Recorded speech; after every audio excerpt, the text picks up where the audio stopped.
What's up, guys? It's Damp. I'm going to give you today the Flagellant guide, and this will be a very unique video and probably a little bit longer than most of the other ones are because of the complexity of the class. Um, so we'll kind of go into a breakdown of the character and how it works, and at the end I'll kind of give you my thoughts and opinions on when to play it and how to play it. So this video will be a little different of a guide compared to some of the other ones you've seen, where there's almost a specific way that I recommend you play a particular character. I think it's very, very difficult, if not impossible, to do that with this character. So this is why he's taken so long for the video to come out, is I couldn't settle on a script, and he was holding up the rest of the class guide, so I finally just said, screw it. We're going to come out and we're going to do this guide, and this is how it's going to be. So this is going to be a little bit different than some of my other videos. So we're going to talk first about the way the character is, where he sits, and then some of the unique things that happen to him in combat that are very, very one-off from the other classes. So you can see his preferred position, slot 1 or slot 2. That changes a little bit based off of how you're going to play him. So depending on the skills you're bringing,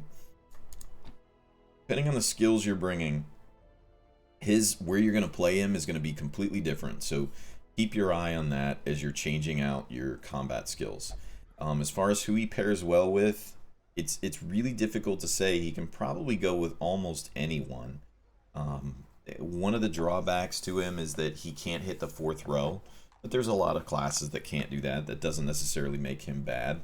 When it comes to his combat skills, they're so unique in that there isn't a way to break him down like I would in all the other videos. So we'll talk a little bit about the attributes first, and then we'll move into kind of how I play him and what I would recommend and the trinkets I would recommend. So one of the unique things is he has an affliction that only he can get, and it's called Rapturous. So Rapturous will give you 25% damage, 3 speed, 3 crit, and you'll have negative 20 dodge. So this can cause him to target party members, himself, or enemies.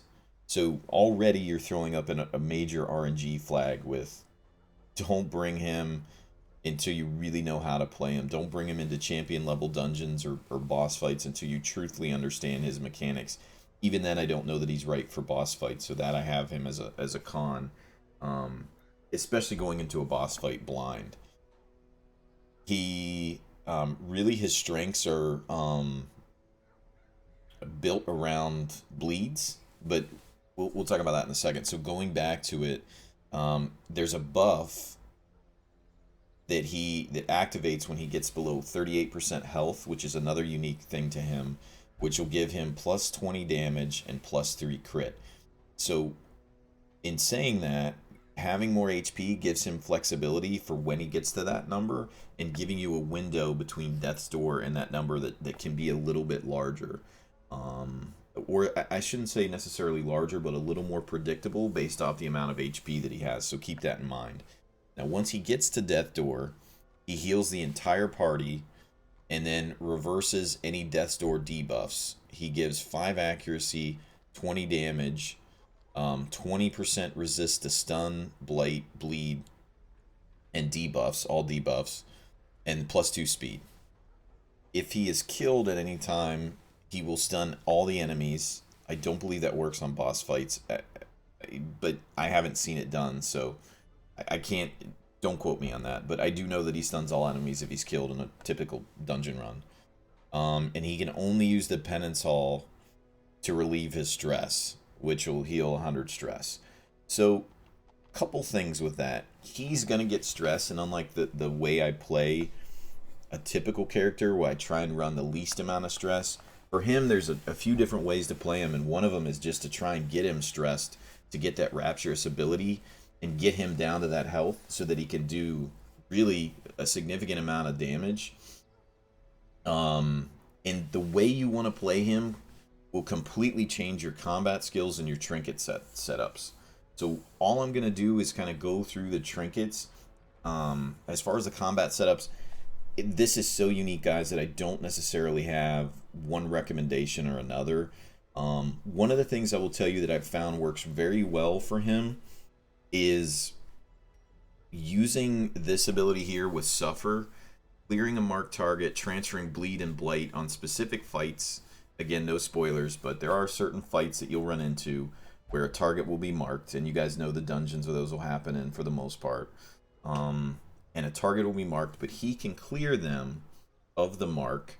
He takes a ton of prot and then gains additional death blow resist, knowing that he's probably going to be more likely to take an attack, obviously.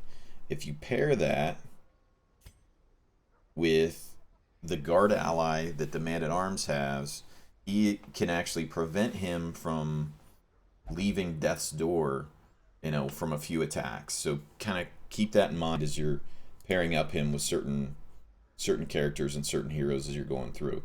So for me, he is far too risky to really take unless I know the dungeon pretty well and I know some of the enemies I'm gonna fight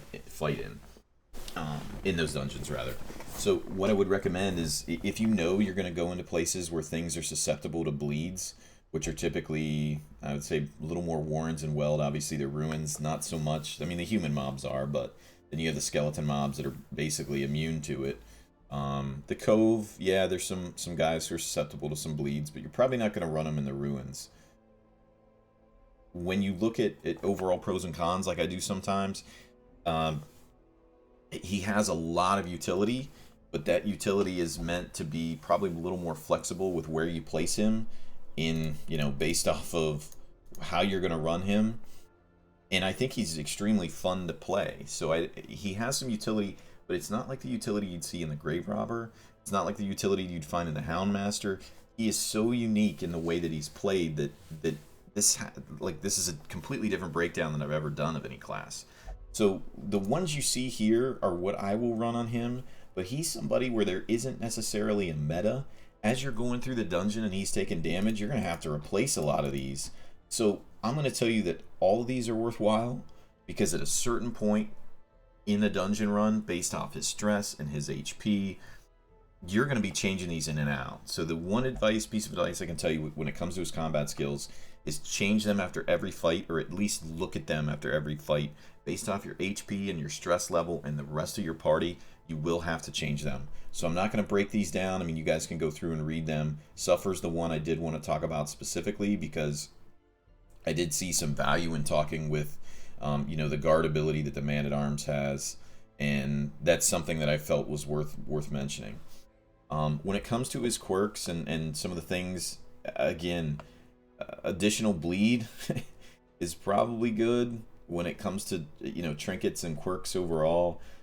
Speed's always good if you can get speed, but based off how you're going to play him are going to be the perks you're going to want to go for. I would say, you know, looking at him, you can see the vast majority of most of his things are all melee, so additional melee damage would be good. Crits, always a pretty good thing to take, especially as he gets his buffs. He's going to get additional crit. Negative stress that I usually recommend probably isn't a good move there. But for quirks, I mean, depending on how you're going to run him, if you're going to run him in a way in which you're trying to get to that affliction as fast as possible, then by taking additional stress on certain areas would be good. I mean, you guys know the ones I'm talking about, so we don't have to kind of go into that. But the quirks you want to probably remove would be anything like this one here. Negative speed is something you'd want to remove. Like this here, Cove Phobe. If you're going to run them in the Cove, that might be a good thing to have. Just depends on how you want to play them. Accuracy is probably good for melee skills. Overall melee damage is great. So quirks, again, are very flexible depending on how you're going to play it and who you tend to pair him with. Depending on your party and your composition, there's just too many variables to go into it. When it comes to camping skills, you get what you get. You have this ability here, Lash's Anger, which gives you the additional stress if you want to get him to the affliction state, or if you want to, you know, remove some of that stress, you have this ability here. This isn't bad. This is a ramp up usually. Lash's Kiss, I would think that would be before a boss fight or before you're going into a major fight if you know there is one. Removing disease is okay. So again, as you look at those abilities, they're not ones that I would say are great from a camping skill perspective. I mean, you get what you get. You can't take anything else. So I think that is a minus for him because he gets a little less flexibility than some of the other characters who get the ability to heal and remove stress of a party member. So when it comes to trinkets, this is how we'll kind of sum up the rest of the video here. When it comes to trinkets, there's a lot going on with him, and that's specifically because normally you're trying to reduce stress, but he has a playthrough where you may want to increase stress. So if you look at the Tempting Goblet, this is one that I think is almost a meta for him. If you're going to run the high stress, get me to the affliction as quickly as possible. So the reason I say that is virtue doesn't matter because he's only going to get rapturous, so that doesn't matter. The additional stress could be a good thing for him. The HP and the speed are definitely a good thing. The dodge doesn't matter as much because he's going to hit that debuff where he's going to end up face tanking most of it. But this could be one that's, if you're going to run it and you're trying to get him to rapturous as soon as possible, this one could be very, very good. Now, another one I thought that was worth mentioning is the Flesh's Heart because of the bleed resist, and it has the additional HP. Well, that's up to you if you want to take that. The bleed resist, for some people, they want the bleeds to keep the health down. You may not want that. If you're going to replace it, I'd say this one, Martyr Seal. If you're going to run them on Death's Door, I don't recommend it. But we did already kind of talk about, you do have Man-at-Arms who would be able to offset a little of that risk factor. But you do have the ability to run this, which again gives you more HP, so a little more flexibility and predictability when it comes to being on Death's Door. 75% damage, 9 crit. He already is going to get buffs from being on Death's Door, and that kind of makes him a monster if you want to run him at that level.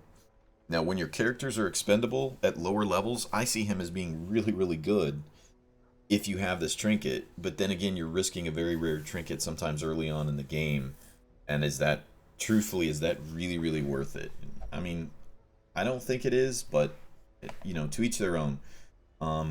The other ones you have for him are just his overall trinkets, which, Eternity's Collar, same thing, it would pair very similar like the trinket we just looked at. You've got bleed resist and blight resist if below 40% HP. This is there to kind of keep him more resistant to additional bleeds once you have him at that 38% health window. You have less bleed chance and more healing if you want to bring him as a healer. And then you have the Heartburst Hood, which I think is probably one of the best ones that he's got, that I would recommend using if you're going to run him below 40% HP. It gives him the advantage to probably go first on most turns with the additional speed buffs that he already has, plus this in turn. So this is one I'd say is probably one of the best trinkets that he's got. But I wanted to show you some other options and give you some ideas on how else to use him. You also have, of course, you've got trinkets that have Prot, which would negate, some of the damage he's taking. You have speed and dodge, although the dodge goes away, so maybe you eliminate that. Bleed Amulet here is pretty good. You've got the Bleed Stones. You could obviously take that, or Blood Charms, which will give you bleed resist with no negatives. Same thing here, the Bloodied Fetish gives you bleed resist. There's a lot of options for bleed resist. And also don't forget about the Common Crystal, but it negates some of his bleed skill chance, which is why I didn't mention it. So that's really it, guys. As far as the guide for him, I wanted to show some other options. Now, if I was to say, hey, overall, you guys usually ask me, where do I rate them, and what do I think, and do I play him? And I don't recommend him to any newer players. If you want to use him in some low-level dungeons, you're taking a chance. So don't bring him with your A team, your B team. Use it on one of those teams that maybe you just want to try out and see how he does. But I personally do not recommend him for anybody newer. So if you're newer in the game, really stay away from him. Now, that being said, he's extremely fun to play. He is very dynamic. It is not monotonous to play with him as it is with some of the other characters at times, because you're doing the same things over and over again. With the Hellion, you're doing Iron Swan every time. And with him, based off the situation and how he is really being utilized at the time and the rest of your party, he's extremely dynamic and extremely fun once you can figure him out. So for now, if you're a newer player, I'm saying stay away from him. As you get to be more experienced, he does have his place. Without giving spoilers, there are certain boss fights that he is really, really strong. Um, and I do think he does have a place. It's just pretty situational of a character to use. But when he's in a dungeon, he's extremely dynamic and he makes the game much more fun. So whereas I don't rate him in the top half of characters based off his complexity and the risk factor, which is mainly it. Anytime you're living on death's door, you're just asking. I mean, the clock's ticking. There's only a certain amount of time before you're gonna die. So, in my opinion, I don't find that he's top characters. You know, the top half of the characters like I usually rate. That's based off my playstyle and what I'm recommending to most of the middle to intermediate level players that typically watch these videos. As a higher level player, once you figure him out, he can absolutely be in the top half. But again, I find that he's situational. He's extremely risky. So with that, that's him. And I know that went a little long, but based off a few of the unique attributes and situations and character abilities that he has, I wanted to take the time that I thought it was due. So again, there isn't a meta for him. There's not this is best, that's best. If you guys have something that works very well for you, please put it in the comments and help out your people and your friends that are playing the game. But for now, that's it for him. And now I can really move on to finalizing the rest of my scripts. So you'll see these come out a little bit quicker over the next few weeks, guys. So again, thanks for watching very much. I appreciate it. And I'll see you in the next video.